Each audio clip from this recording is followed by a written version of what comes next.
Genghis Khan, जिसके आगे Hitler जैसा शासक भी पानी भरता नजर आएगा, उसका नाम इतिहास के सबसे क्रूर शासकों में सबसे ऊपर लिया जाता है। हिटलर के मुकाबले 10 गुना ज्यादा लोगों का कत्ल चंगेज खान ने करा दिया था। उसने अपने जीवन में इतना कत्लेआम मचाया था कि बताया जाता है कि एक समय पर वातावरण में कार्बन डाइऑक्साइड की मात्रा कम हो गई थी। कहा जाता है कि उसने इतनी महिलाओं के साथ संबंध बनाए कि आज के समय में दुनिया के 160 करोड़ लोगों में उसका डीएनए पाया जाता है। चंगेज खान ने दुनिया के 22 पर हिस्से को जीत लिया था। जीवन में 4 करोड़ लोग को मारने के बाद जब उसकी मृत्यु हुई तो उसके बाद भी उसने 40,000 लोगों को मार दिया था। मरने के बाद भला कोई कैसे 40,000 लोगों को मार सकता है? ये स्टोरी काफी इंटरेस्टिंग है और इससे चंगेज खान की सनकी सोच के बारे में भी पता चलेगा। यूं तो ढेर सारी मिस्ट्रीज हैं, लेकिन उसकी कब्र या मकबरा आज तक नहीं मिल पाया है और यही उसके जीवन की सबसे बड़ी अनसुलझी पहेली है। आखिर ऐसा क्यों? आइए गहराई से समझते हैं। लेकिन वीडियो को शुरू करने से पहले अगर आप हमारे चैनल पर पहली बार विजिट कर रहे हैं तो प्लीज चैनल को सब्सक्राइब कर लीजिए। दोस्तों, चंगेज खान का नाम सुनकर सभी को लगता है कि वह एक मुसलमान शासक था,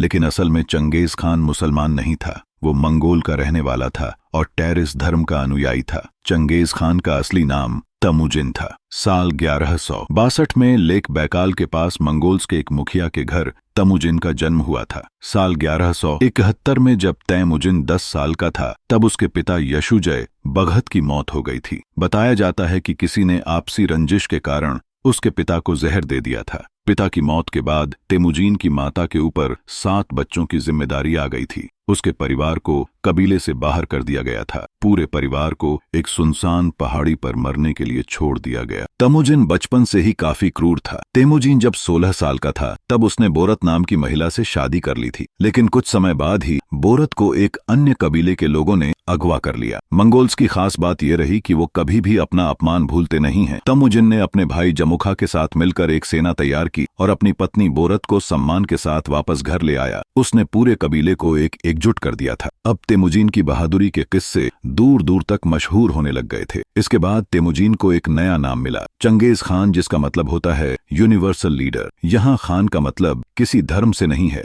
बल्कि कबीले के सरदार होने के कारण तेमुजीन को खान की उपाधि दी गई थी। तेमुजीन की एक और खास बात यह थी कि कभी भी वो धन दौलत या पैसे के लालच में नहीं आया और ना ही इन चीजों ने उन्हें कभी अपनी ओर आकर्षित किया। वो कभी भी किसी के ऊपर बेमतलब हमला नहीं करता था। चंगेज खान के जन्म से पहले चीन ने हमेशा मंगोल्स को अपना गुलाम बनाकर रखा और उन पर तरह तरह के अत्याचार किए थे। चंगेज खान मंगोल्स के अपमान का बदला लेना चाहता था। एक बड़ी सेना लेकर चंगेज खान ने चीन के शिया डायनेस्टी पर हमला कर दिया। शिया डायनेस्टी को खत्म करने के लिए उसने सारे रास्ते ब्लॉक कर दिए थे, जिससे कि राशन या खाने पीने की सामग्री शहर तक न पहुंच पाए। 2-3 साल में ही शिया डायनेस्टी में भुखमरी फैलने लगी। हजारों लोगों की मौत हो गई। उसके बाद डायनेस्टी के किंग ने चंगेज खान के आगे सरेंडर कर दिया। उसी समय एक अन्य पड़ोसी साम्राज्य काराखिता एम्पायर ने मंगोल के कुछ शहरों पर हमला कर दिया। वो इस बात से अनजान था कि अब मंगोल कमजोर नहीं रहे और वो दुनिया की किसी भी सेना को परास्त करने के लिए काफी है। चंगेज खान की मंगोल सेना ने आसानी से काराखिता एम्पायर को भी अपने कब्जे में ले लिया।